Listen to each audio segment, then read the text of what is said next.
Ella está parada con un cuaderno viejo en las manos, leyendo palabras que destrozan todo lo que creía saber sobre su vida, mientras su padre llora sentado en su sillón como nunca lo había visto llorar.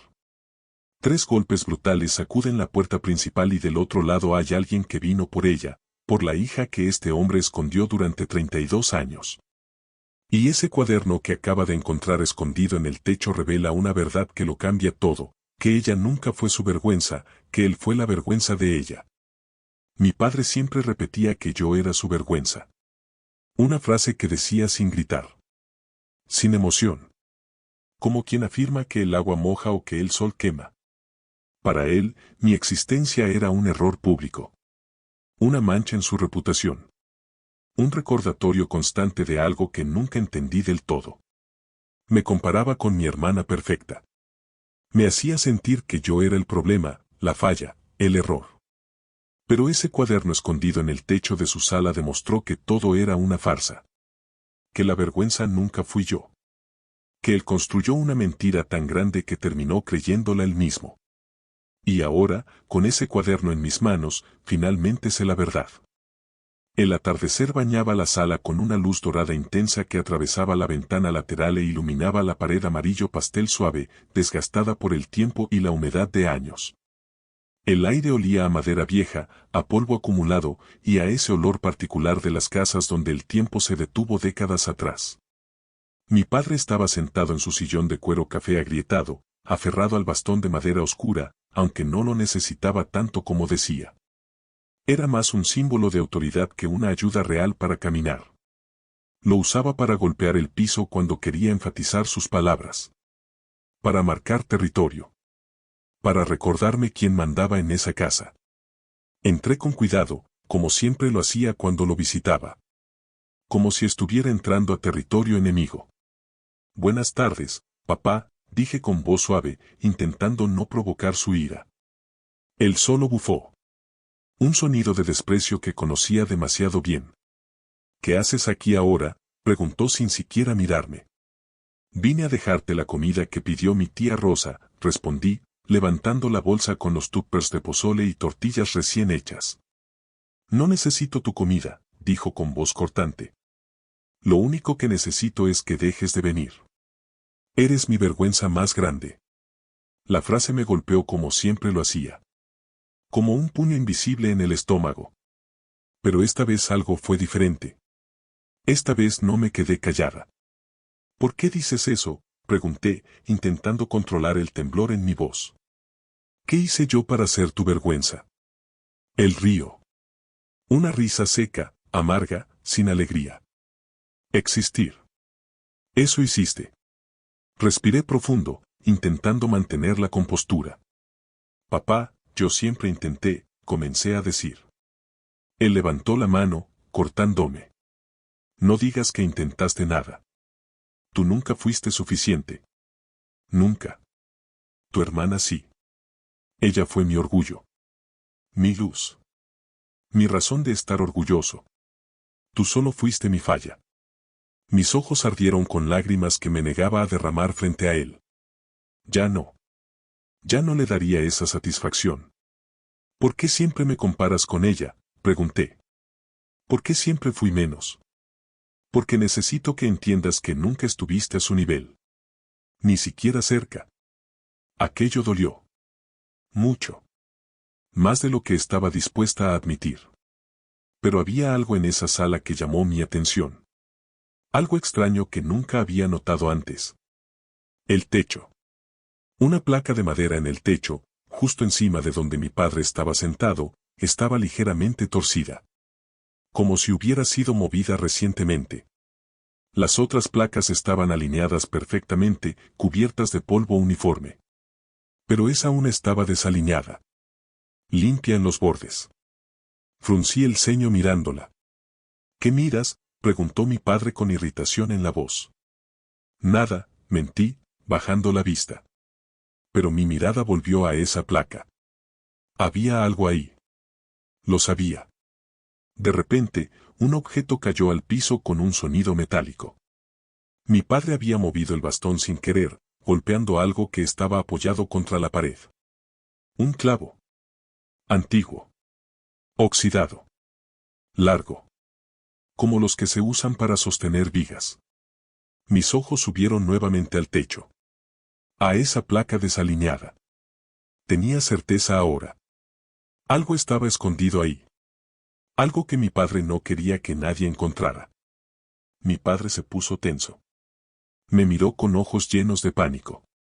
No subas ahí, ordenó con voz que intentaba sonar autoritaria pero que salió temblorosa. Pero sus órdenes ya no significaban nada para mí. Después de 32 años de ser llamada vergüenza, de ser comparada y encontrada insuficiente, ya no tenía nada que perder. Arrastré una silla de madera hasta colocarla debajo de esa placa. Subí. Mi padre se levantó de su sillón, moviéndose más rápido de lo que lo había visto moverse en años. «No toques eso», gritó con desesperación genuina. Pero yo ya había empujado la placa. Y lo que cayó me dejó sin aliento. Un cuaderno. Pequeño. Envejecido. Con la cubierta de cuero rachada y decolorada por el tiempo. Páginas amarillentas que olían a humedad y secretos guardados. Mi padre palideció completamente. Se puso blanco como la cal. «Devuélvemelo», susurró con voz que nunca le había escuchado antes. Una voz rota. Vulnerable. «Por favor, no abras ese cuaderno». Pero yo lo abrí. Y las primeras palabras que leí me destruyeron de una manera que ninguna de sus crueldades anteriores lo había hecho. Día 1, no puedo seguir mintiendo. Ella no es mi vergüenza. Yo soy la vergüenza de ella. Mi cuerpo se congeló. El tiempo se detuvo. «¿Qué es esto?», pregunté con voz apenas audible. Mi padre se acercó tambaleando, apoyándose en el bastón que ahora sí parecía necesitar de verdad. «Por favor», murmuró. Pero yo seguí leyendo. Siempre dije que ella era un error porque yo no tuve el valor de asumir lo que hice. No pude ser un padre de verdad. No para ella. No después de lo que escondí. Mis manos temblaban tanto que casi suelto el cuaderno. Mi respiración se quebró. Ella no arruinó mi reputación. Yo arruiné su vida. Y cuando intentó acercarse, yo la rechacé. Porque la culpa me quemaba más que su mirada. Las lágrimas comenzaron a caer sobre el papel manchando la tinta vieja. Mi padre comenzó a llorar también. Pero no era un llanto normal. Era el llanto de alguien que ha cargado un secreto monstruoso durante décadas. Un llanto de liberación mezclado con vergüenza absoluta. «¿Qué es esto, papá?», susurré, levantando el cuaderno para que lo viera. Él se cubrió la cara con ambas manos. «Yo no quería que supieras», dijo entre sollozos. «¿Saber qué?», exigí saber. Mi padre respiró profundo. Muy profundo. Como quien va a sumergirse en un pozo de dolor del que no sabe si podrá salir. «Tu madre no se fue por ti», dijo finalmente. Abrí los ojos de par en par. «¿Qué? Siempre dijiste que se fue por mi culpa», dije con voz temblorosa. «Que no pudo soportar tener una hija como yo. Que yo la decepcioné tanto que prefirió desaparecer. Porque era más fácil culparte», susurró mi padre, «que aceptar la verdad». «¿Cuál verdad?». Él me miró con ojos de un hombre completamente destruido. «Que yo fui quien la traicionó. No ella. Yo la destruí. Y cuando ella quiso irse, intenté impedirlo. Mi corazón latió con tanta fuerza que dolía físicamente. «¿Qué hiciste?», pregunté con horror creciendo en mi pecho. Él se alejó, retrocediendo hasta que su espalda tocó la pared. Temblaba. Derrotado. «La lastimé», confesó. «No con golpes. Con palabras. Con mentiras. Con amenazas que nunca debía hacer». Llevé mi mano a la boca. «Papá», susurré con horror. «Y cuando ella se fue», continuó, «dejó una carta. Una carta para ti. Explicándote todo. Diciéndote cuánto te amaba. Diciéndote que tú eras lo mejor que tenía en su vida. Yo la quemé. No quería que supieras que ella te amaba. Que tú no eras el problema».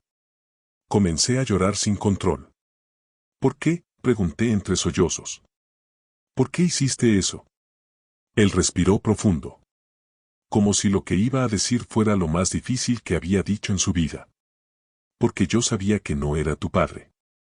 Mi cuerpo entero se enfrió. Como si me hubieran sumergido en agua helada. ¿Qué dijiste?, susurré. No soy tu padre, repitió con voz más clara ahora. Nunca lo fui. El mundo giró a mi alrededor. ¿Lo sabías desde cuándo?, logré preguntar. Él se desmoronó en su silla. Desde antes de que nacieras. Y aún así decidí destruirte. Porque verte me recordaba lo que perdí. Lo que ella me quitó. Lo que yo mismo destruí. Mis piernas flaquearon. Antes de que pudiera procesar todo lo que acababa de escuchar, antes de que pudiera hacer las 1000 preguntas que explotaban en mi mente, 3 golpes brutales sacudieron la puerta principal. Tan fuertes que hicieron vibrar las ventanas. Mi padre se puso completamente blanco. No, susurró con terror absoluto. No puede ser él. No ahora. Golpe. Golpe. Golpe. La sala entera vibró con cada impacto. Respiré profundo intentando calmarme. ¿Quién está ahí?, grité hacia la puerta. Silencio. Un silencio tan pesado que podía sentirse físicamente. Entonces, una voz masculina, fría, poderosa, cargada de autoridad, dijo desde el otro lado: abran la puerta. Vengo por la hija que él escondió. Y por la verdad que ocultó en ese cuaderno. Mi padre comenzó a llorar como una criatura perdida. Cerré el cuaderno. Lo sostuve contra mi pecho. Caminé hacia la puerta con piernas que apenas me sostenían. Giré la manija lentamente. Abrí. Y el hombre del otro lado tenía los mismos ojos que yo. Los mismos ojos color avellana con esa mancha verde en el izquierdo. Los mismos que veía en el espejo cada mañana y que nunca entendí de dónde habían venido. Porque ni mi madre ni el hombre que creía era mi padre los tenían. Hola, dijo el hombre con voz suave que contrastaba con los golpes violentos. Soy Fernando Ruiz. Y creo que soy tu padre. Retrocedamos en el tiempo. 35 años atrás. A un pueblo colonial en las afueras de Puebla, donde las calles empedradas subían y bajaban entre casas de colores brillantes y el olor a mole poblano llenaba el aire todas las tardes.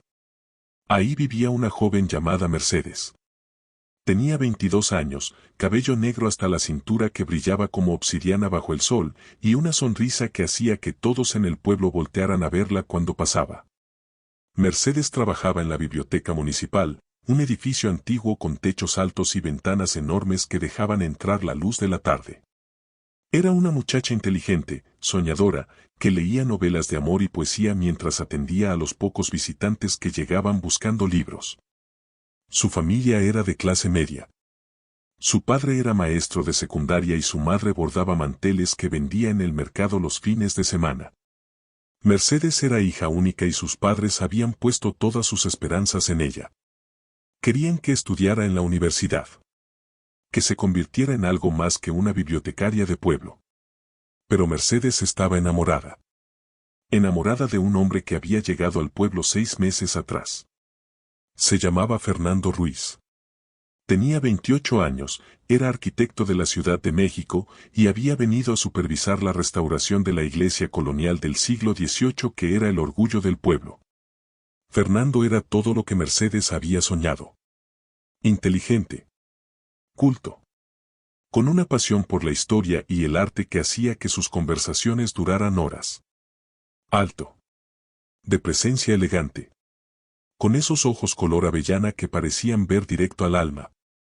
Se conocieron en la biblioteca. Fernando buscaba libros sobre arquitectura colonial y Mercedes lo ayudó a encontrarlos. Comenzaron a hablar. Primero sobre libros. Luego sobre sueños. Sobre la vida. Sobre todo. Fernando la visitaba en la biblioteca todos los días. Le traía café de olla de la cafetería del centro. Le leía poesía. Le hablaba de la ciudad. De oportunidades. De un mundo más allá de ese pueblo pequeño. Mercedes se enamoró profundamente. Y Fernando parecía corresponder ese amor con la misma intensidad. Salían a caminar por las calles empedradas al atardecer. Él le tomaba la mano. Le decía que era la mujer más hermosa e inteligente que había conocido. Le hablaba de un futuro juntos. De casarse cuando terminara el proyecto de restauración. De llevarla a la ciudad. De construir una vida juntos. Los padres de Mercedes no aprobaban completamente. Es un fuereño, decía su padre con desconfianza. No lo conocemos bien. Pero Mercedes estaba segura. Fernando era diferente. Era sincero. Era el amor de su vida. 6 meses después del inicio de su relación, Mercedes descubrió que estaba embarazada. El terror inicial fue reemplazado rápidamente por alegría. Sí, no estaban casados. Sí, era antes de lo planeado. Pero se amaban. Y ahora tendrían una familia. Mercedes le dijo a Fernando una tarde en el parque. Él estaba sentado en una banca dibujando bocetos de la iglesia. Cuando ella le dio la noticia, él dejó de dibujar. Se quedó completamente quieto. Fernando, dijo Mercedes con voz temblorosa ante su silencio. ¿Estás bien? Él levantó la vista lentamente. Su rostro estaba pálido. Mercedes, comenzó a decir. Su voz sonaba diferente. Distante. Hay algo que necesito decirte. Mercedes sintió como su estómago se contraía. ¿Qué pasa? Él respiró profundo. Estoy casado. El mundo de Mercedes se detuvo. ¿Qué? Susurró. Estoy casado, repitió Fernando. Tengo una esposa en la Ciudad de México. Y 2 hijos. Mercedes sintió como sus piernas cedían. Se sentó en la banca sintiendo que iba a desmayarse. No, murmuró. No puede ser verdad. Fernando le contó todo. Cómo había mentido desde el principio. Cómo su matrimonio estaba en problemas pero no tenía intención de divorciarse. Cómo ella había sido un escape. Una aventura. Nada más. Pero yo te amo, lloró Mercedes. Tú dijiste que me amabas. Yo sí te amo, respondió Fernando. Pero eso no cambia que tengo otra vida. Una vida a la que tengo que regresar. ¿Y nuestro bebé? Preguntó Mercedes con desesperación. Fernando guardó silencio durante lo que pareció una eternidad. No puedo ser padre de ese niño, dijo finalmente. Mi esposa no puede saber. Mi familia no puede saber. Sería el fin de todo. Mercedes lo miró con horror. ¿Me estás pidiendo que desaparezca? ¿Que pretenda que esto nunca pasó? Fernando evitó su mirada. Es lo mejor para todos. Te voy a dar dinero. Puedes irte a otra ciudad. Comenzar de nuevo.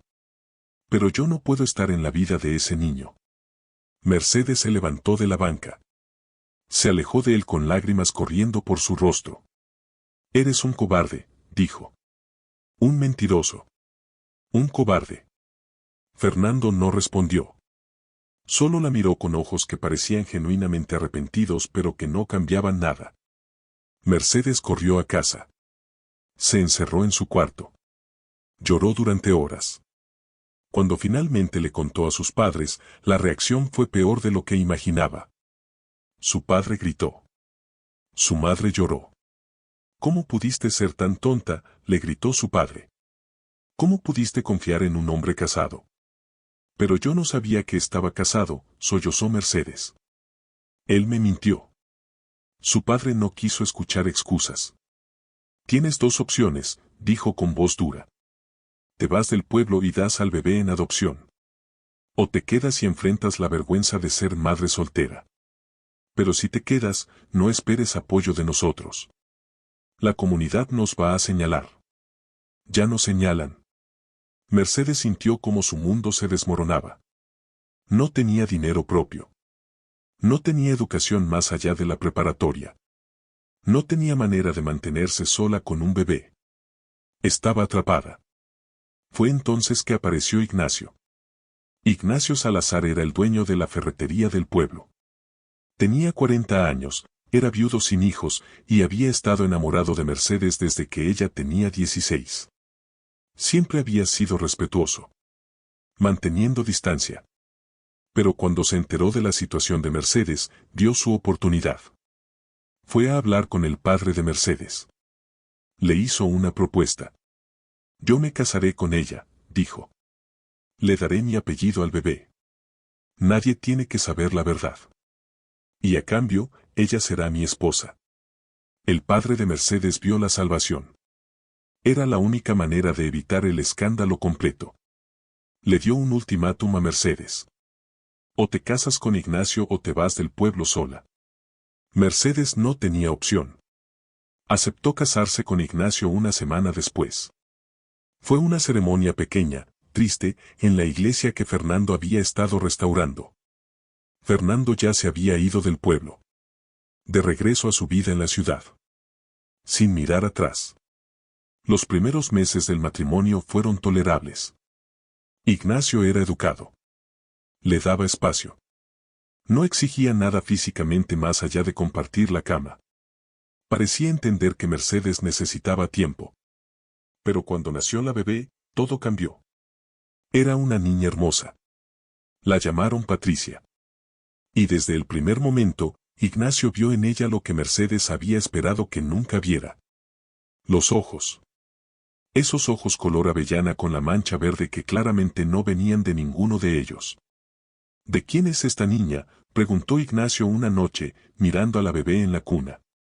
De ti, mintió Mercedes. Es tu hija. Ignacio la miró con ojos fríos. No me mientas. Yo sé que no es mía. Puedo ver que no es mía. Mercedes comenzó a llorar. Ignacio, por favor. Tú aceptaste esto. Tú sabías que estaba embarazada cuando nos casamos. Acepté porque pensé que al menos tendría una hija. Pero veo en sus ojos que nunca será mía. Que siempre será de él. Y eso me mata. Desde ese día, Ignacio cambió. Se volvió frío. Distante. Trataba a Patricia como si fuera una obligación. Una carga. Nunca la cargaba. Nunca jugaba con ella. Y cuando Patricia comenzó a crecer, Ignacio comenzó a compararla. Mercedes tuvo otro bebé 3 años después. Esta vez sí era hija de Ignacio. La llamaron Fernanda. Y Ignacio amó a Fernanda de la manera que nunca pudo amar a Patricia. La diferencia era obvia. Dolorosa. Patricia crecía viendo cómo su papá adoraba a su hermana pero apenas la miraba a ella. Cómo le compraba juguetes a Fernanda pero nunca a ella. Cómo sonreía cuando Fernanda entraba al cuarto pero fruncía el ceño cuando entraba Patricia. Patricia no entendía por qué. Solo sabía que había algo malo con ella. Algo que hacía que su papá no pudiera amarla. Mercedes intentaba compensar. Le daba a Patricia todo el amor que podía. Pero no era suficiente. Una niña necesita el amor de ambos padres. Y Ignacio no solo no la amaba, comenzó a hacerle daño activo. Con palabras. Eres mi vergüenza, le decía cuando hacía algo mal. Tú nunca serás como tu hermana. Tú eres la prueba del error de tu madre. Patricia no entendía qué significaba eso. Solo sabía que dolía. Mucho. Cuando Patricia tenía 8 años, Mercedes se enfermó. Cáncer de ovario. Avanzado. Los doctores dijeron que tenía meses. Mercedes sabía que se estaba muriendo. Y sabía que tenía que proteger a Patricia. Le escribió una carta. Una carta explicándole toda la verdad. Sobre Fernando. Sobre el engaño. Sobre cómo ella no era hija de Ignacio. Sobre cómo todo lo que Ignacio le decía era mentira. Sobre cuánto Mercedes la amaba. Le dio la carta a su hermana, la tía Rosa, con instrucciones. Cuando Patricia tenga edad suficiente para entender, dale esta carta. No antes. Necesita saber la verdad. La tía Rosa prometió que lo haría. Pero antes de que la tía Rosa pudiera dársela, Ignacio la encontró. Estaba buscando documentos en la casa de la hermana de Mercedes después del funeral. Encontró la carta. La leyó. Y sintió pánico. Si Patricia descubría la verdad, todo se derrumbaría. Su reputación. Su orgullo. El control que tenía sobre ella. Así que hizo algo imperdonable. Quemó la carta. Y le dijo a la tía Rosa que si alguna vez mencionaba algo sobre Fernando o sobre la verdad del nacimiento de Patricia, la cortaría completamente de la familia. La tía Rosa, que era débil y dependía económicamente de Ignacio, aceptó. Y Patricia creció sin saber la verdad. Creció creyendo que Ignacio era su padre. Que ella era su vergüenza. Que había algo fundamentalmente mal con ella. Los años pasaron. Patricia se convirtió en una joven. Intentaba ganarse el amor de Ignacio pero nunca lo lograba. Se graduó de la preparatoria. Estudió contabilidad en una universidad local. Consiguió trabajo. Se mudó a su propio departamento. Pero seguía visitando a Ignacio. Porque a pesar de todo, era el único padre que conocía. Y ella seguía esperando que algún día él la mirara con amor. Volvamos al presente. Patricia está frente a Fernando Ruiz. Su padre biológico. Un hombre que tiene 63 años ahora. Cabello completamente blanco. Arrugas profundas alrededor de los ojos. Pero esos ojos son idénticos a los de ella. Fernando mira a Patricia con una mezcla de emoción y arrepentimiento. ¿Puedo pasar?, pregunta con voz suave. Patricia duda pero finalmente se hace a un lado. Fernando entra. Mira a Ignacio que está sollozando en su silla. Ignacio, dice Fernando con voz que lleva décadas de dolor. Ignacio no responde. Solo llora. Fernando se vuelve hacia Patricia. Sé que esto es un shock, dice. Y lamento profundamente la manera en que estás descubriendo todo esto. Pero necesito que sepas que he estado buscándote durante años. Patricia lo mira confundida. ¿Buscándome? Fernando asiente. Cuando me fui del pueblo hace 35 años, pensé que estaba haciendo lo correcto. Protegiendo a mi familia. Evitando el escándalo. Pero nunca dejé de pensar en Mercedes. En el bebé que iba a tener. Hace 10 años, mi esposa murió. Mis hijos ya eran adultos. Y me di cuenta de que había vivido una mentira durante toda mi vida. Decidí buscar a Mercedes, continúa Fernando. Quería disculparme. Quería saber si había tenido al bebé. Quería, aunque fuera tarde, hacer lo correcto. Pero cuando llegué al pueblo, me dijeron que Mercedes había muerto hacía más de 20 años. Y que había dejado una hija. Intenté acercarme entonces, dice Fernando. Pero Ignacio me amenazó. Dijo que si aparecía en la vida de Patricia, la destruiría completamente. Que le diría cosas que la lastimarían de maneras que yo no podía imaginar. Así que me mantuve alejado. Pero contratando investigadores privados. Siguiendo tu vida de lejos. Asegurándome de que estuvieras bien. Patricia siente como su mundo se tambalea. ¿Me has estado vigilando? Fernando niega con la cabeza. No vigilando. Cuidando. Desde la distancia. Asegurándome de que si alguna vez me necesitabas, estaría listo. Ignacio finalmente habla. Tú no tienes derecho, dice con voz ronca. No tienes derecho a venir aquí después de 35 años y reclamarla. Fernando lo mira con dureza. Tienes razón. No tengo derecho. Pero al menos yo soy honesto sobre lo que soy. Un cobarde. Un mentiroso. Tú eres peor. Tú te quedaste y la destruiste todos los días. ¿Cómo supiste del cuaderno?, pregunta Patricia. Fernando sonríe tristemente. Porque yo le di ese cuaderno a Ignacio. Hace 5 años. Cuando me enteré de que te estaba llamando su vergüenza. Fui a confrontarlo. Le dije que si no dejaba de lastimarte, yo vendría y te diría la verdad. Él me prometió que lo haría. Me prometió que escribiría la verdad en un cuaderno. Que algún día te lo daría. Que intentaría ser mejor. Pero nunca lo hizo, ¿verdad? Patricia mira a Ignacio. ¿Lo escribiste hace 5 años? Ignacio asiente miserablemente. Lo escribí con la intención de dártelo. Pero no pude. Cada vez que intentaba dártelo, la vergüenza me consumía. Así que lo escondí en el techo, donde pensé que nadie lo encontraría. Patricia siente rabia. 5 años. Durante 5 años tuviste la oportunidad de decirme la verdad y elegiste seguir haciéndome daño. Ignacio llora. Lo siento.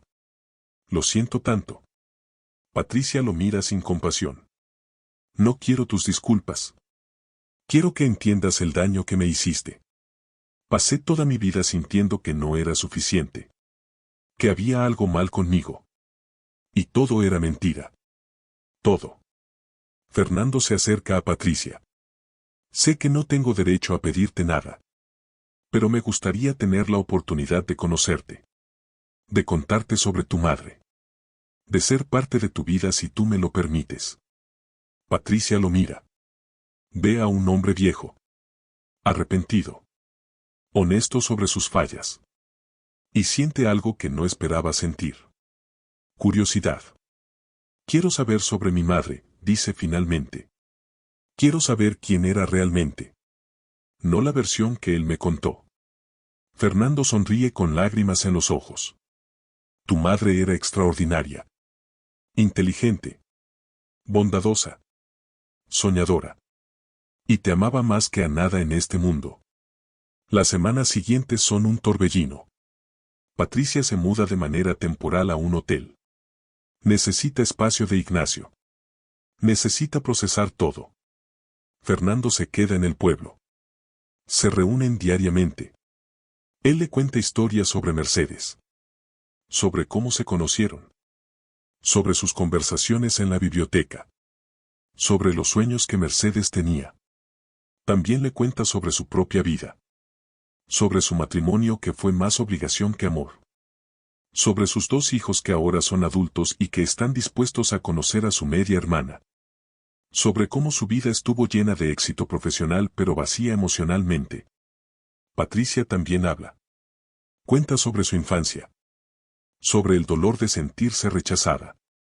Sobre cómo construyó muros emocionales para protegerse. Sobre cómo nunca sintió que podía ser ella misma. Fernando escucha con lágrimas en los ojos. Lo siento tanto, dice una y otra vez. Debí haber sido valiente. Debí haber estado ahí. Patricia no sabe si puede perdonarlo. Pero aprecia su honestidad. Su disposición a asumir responsabilidad. Es más de lo que Ignacio jamás hizo. Un mes después de la revelación, Patricia visita a Ignacio. Él se ve terrible. Ha perdido peso. Tiene ojeras profundas. La casa está desordenada. Vine a decirte algo, dice Patricia. Ignacio la mira con ojos esperanzados. ¿Qué? No te perdono, dice Patricia con voz firme. Lo que me hiciste fue imperdonable. Me robaste mi infancia. Me robaste la oportunidad de conocer a mi madre sin el filtro de tus mentiras. Me hiciste creer que yo era el problema cuando siempre fuiste tú. Ignacio llora. Lo sé. Lo sé y lo lamento. Pero necesito que entiendas algo, continúa Patricia. Voy a sanar. Voy a construir una relación con Fernando. Voy a conocer a mis medios hermanos. Voy a vivir la vida que debí haber vivido siempre. Y tú vas a vivir con el peso de lo que hiciste. Ignacio asiente. Es más de lo que merezco, dice. Patricia se levanta para irse. Antes de salir, se detiene. Una cosa más, dice. Ese cuaderno que escribiste. Lo voy a guardar. No como recordatorio de tu vergüenza, sino como evidencia de que finalmente dijiste la verdad. Aunque haya sido demasiado tarde. Los meses pasan. Patricia comienza terapia. Necesita procesar décadas de trauma. Necesita reconstruir su sentido de identidad. Lentamente, comienza a sanar. Fernando se convierte en una presencia constante en su vida. No intenta reemplazar el tiempo perdido. No pretende que puede arreglar todo. Simplemente está presente. La escucha. La apoya. La ama de la manera que debió haberla amado desde el principio. Patricia también conoce a sus medios hermanos. Roberto tiene 37 años y es médico. Gabriela tiene 34 y es maestra. Al principio es incómodo. Pero lentamente construyen una relación. Descubren que tienen mucho en común. El mismo sentido del humor. La misma pasión por la lectura. Los mismos ojos. Se convierten en familia. No perfecta, pero real. La tía Rosa finalmente le cuenta a Patricia toda la verdad. Sobre la carta que Mercedes escribió. Sobre cómo Ignacio la quemó. Sobre cómo ella no tuvo el valor de desobedecerlo. Patricia está furiosa al principio. Pero eventualmente entiende. La tía Rosa también fue víctima de Ignacio. De su control. De su manipulación. Un año después de la revelación, Patricia organiza una ceremonia. Invita a Fernando, a sus medios hermanos, a la tía Rosa. Van al cementerio donde está enterrada Mercedes. Patricia lee una carta que escribió. Mamá, comienza. Nunca te conocí realmente. Me robaron esa oportunidad. Pero ahora sé quién eras. Sé que me amaste. Sé que luchaste por mí. Sé que hiciste todo lo que pudiste en las circunstancias imposibles en las que te pusieron. Y quiero que sepas que finalmente encontré la verdad. Que finalmente sé que nunca fui una vergüenza. Que fui amada. Que fui deseada. Que mi existencia no fue un error sino un regalo. Gracias por darme la vida. Gracias por amarme aunque no pudiste quedarte. Descansa en paz sabiendo que tu hija finalmente está libre. Fernando también habla. Le pide perdón a Mercedes. Le promete cuidar de la hija que comparten. Le agradece por haber sido tan fuerte. Es un momento de cierre. De sanación. De comenzar de nuevo. Los años continúan. Patricia florece de maneras que nunca imaginó posibles. Cambia de trabajo. Encuentra su pasión en ayudar a otras personas que han experimentado trauma familiar. Se convierte en consejera. Usa su historia para dar esperanza a otros. Eventualmente, conoce a alguien. Un hombre bueno que la ama sin condiciones. Se enamora. Se casa. Y por primera vez en su vida, siente que tiene una familia real. Fernando camina con ella por el pasillo en su boda. Es un momento agridulce. Debí haber estado ahí desde el principio, le dice con lágrimas. Pero estás aquí ahora, responde Patricia. Y eso es lo que importa. Ignacio no es invitado a la boda. Patricia no lo ha vuelto a ver desde aquella última visita. Escucha por la tía Rosa que su salud está deteriorándose. Que vive solo. Que se arrepiente todos los días. Pero Patricia ha hecho paz con eso. No es su responsabilidad perdonarlo. Es su responsabilidad sanarse a sí misma. Y eso es exactamente lo que ha hecho. Años después, Patricia recibe una llamada. Ignacio está en el hospital.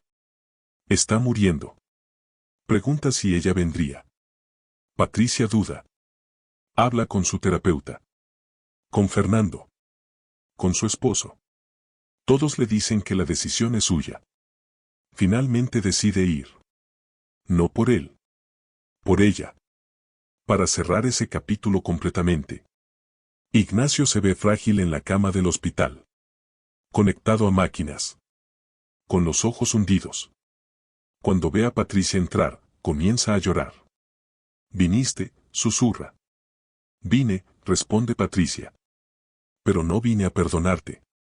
Vine a decirte que a pesar de todo lo que me hiciste, sobreviví. Me hiciste más fuerte sin quererlo. Me enseñaste el tipo de persona que nunca quiero ser. Y por eso, de una manera retorcida, te estoy agradecida. Ignacio llora más fuerte. Lo siento, dice una y otra vez. Patricia asiente. Lo sé. Y ahora tienes que vivir con eso. O morir con eso. Se da vuelta para irse. Antes de salir, dice una última cosa. Espero que encuentres paz. De verdad lo espero. Porque cargar ese peso debe haber sido un infierno. Ignacio muere 2 días después.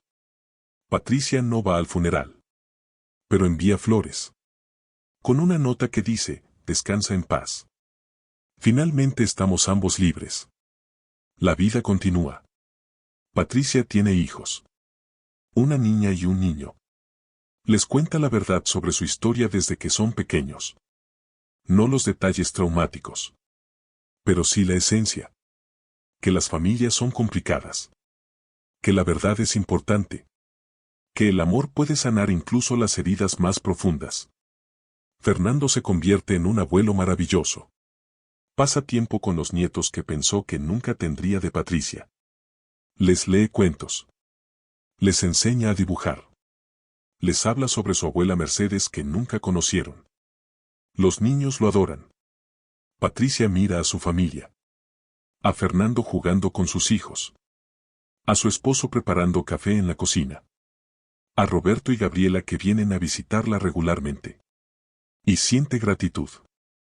No por el camino fácil, sino por el camino que tuvo. Porque ese camino, con todo su dolor, la llevó aquí. A este momento de paz. Un día, mientras limpia su casa, encuentra el cuaderno. El cuaderno que Ignacio escribió. No lo ha leído completo. Solo las primeras páginas. Decide leerlo todo. Se sienta en su sala. Abre el cuaderno. Y lee. Página tras página de confesiones. De arrepentimiento. De dolor que Ignacio cargó durante décadas. No lo justifica. Pero lo humaniza. Lo convierte en algo más que un monstruo. Lo convierte en un hombre roto que tomó decisiones terribles. Cuando termina de leer, Patricia cierra el cuaderno. Lo guarda en una caja. Y lo pone en el estante más alto de su closet. Ya no lo necesita. Ya no define quién es. Es solo un recordatorio de dónde vino. Pero no de a dónde va. Esa tarde, Fernando la llama. ¿Estás bien?, pregunta. Preocupado como siempre. Estoy bien, responde Patricia. Mejor que bien. Estoy en paz. Fernando ríe. Una risa llena de alivio y alegría. Me alegra tanto escuchar eso. Patricia sonríe. Papá, dice. La palabra todavía se siente nueva en su boca. Pero cada vez se siente más natural. Sí, mija, responde Fernando con voz emocionada. Gracias. Por buscarme. Por no rendirte. Por amarme aunque sea tarde. Nunca es tarde para el amor, dice Fernando. Esa es la lección más importante que aprendí. Patricia cuelga el teléfono. Mira por la ventana. El sol está comenzando a ponerse. Pintando el cielo de naranjas y rosas. Y por primera vez en su vida, Patricia siente que pertenece. No por sangre. No por apellido. Sino por elección. Por amor. Por verdad. Mientras el sol desciende, Patricia piensa en todo el camino recorrido. En la niña que fue llamada vergüenza. En la mujer que descubrió que la vergüenza nunca fue suya. En el cuaderno oculto que reveló una verdad que cambió todo. Y siente gratitud. No por el dolor. Sino por la sanación. No por las mentiras. Sino por la verdad que finalmente salió a la luz. No por Ignacio. Sino por Fernando. Por su familia. Por sí misma. Se acerca al espejo. Mira sus ojos. Esos ojos color avellana con la mancha verde. Ya no ve vergüenza cuando se mira. Ve fuerza. Ve resiliencia. Ve a una mujer que sobrevivió. Que sanó. Que eligió el amor sobre el resentimiento. Y susurra a su reflejo, nunca fuiste una vergüenza. Siempre fuiste un regalo. Y ahora lo sé. Y en ese momento, rodeada del amor de su familia, Patricia finalmente está en paz. El cuaderno en el techo reveló que todo era una farsa. Que la vergüenza nunca fue ella. Y ahora, armada con esa verdad, Patricia vive. Realmente vive. Por primera vez en sus 35 años. Y eso es más de lo que nunca se atrevió a soñar. Si esta historia tocó tu corazón, si sentiste cada momento de dolor y cada momento de sanación, te invito a que te suscribas al canal Historias para distraerte. Aquí encontrarás nuevas historias todos los días, historias que te recordarán que no somos definidos por las mentiras que otros nos dijeron, sino por la verdad que elegimos vivir. Dale like, comparte con alguien que necesite escuchar que nunca es tarde para descubrir quién realmente eres. Recuerda, las vergüenzas proyectadas no son tuyas. La verdad siempre encuentra su camino. Nos vemos mañana con una nueva historia. Hasta entonces, ábrele paso a tu verdad y construye la vida que mereces.